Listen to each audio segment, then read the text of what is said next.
قبر پر پھول ڈالنا، اگربتی جلانا، خرم خیرانی امریکہ سے، یہ کلچر ہے اور ناجائز کلچر ہے، کلچر ہے اور ناجائز کلچر، کلچر ہے اور ناجائز کلچر ہے، حرام کلچر ہے، حرام کلچر ہے، حرام کلچر ہے۔ نہ قبروں پر اگربتی جلانا جائز ہے، نہ قبروں پہ پھول ڈالنا جائز ہے، اس کو چھوڑ دینا چاہیے۔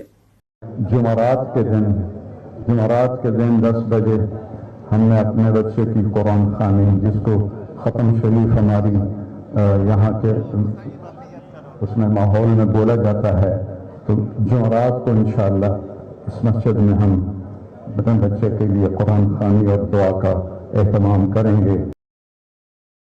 باطل بد مذہب فرقے اور ان کے بانی لوگ بولتے ہیں کہ ہم اہل سنت کے لوگوں نے مسلمانوں کو فرقوں میں ڈیوائیڈ کر رکھا ہے اور آج بھی فرقے بنا کے امت کو ڈیوائیڈ کر رہے ہیں۔ حقیقت بالکل الگ ہے۔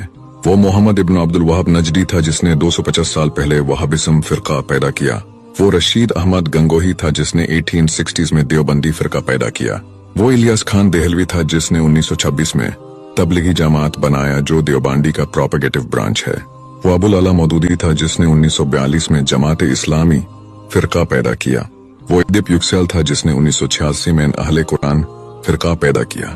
یہ تمام لوگ جنہوں نے امت میں نئے نئے فرقے بنا کر مسلمانوں کو ڈیوائیڈ کیا اور اہل سنت والجماعت کو مشرک و کافر قرار دیا، جبکہ سنیت تو 1400 سال سے ہے، اور جب سے جو چل رہا ہے جسے آج دنیا مسلک اعلی حضرت کے نام سے جانتی ہے۔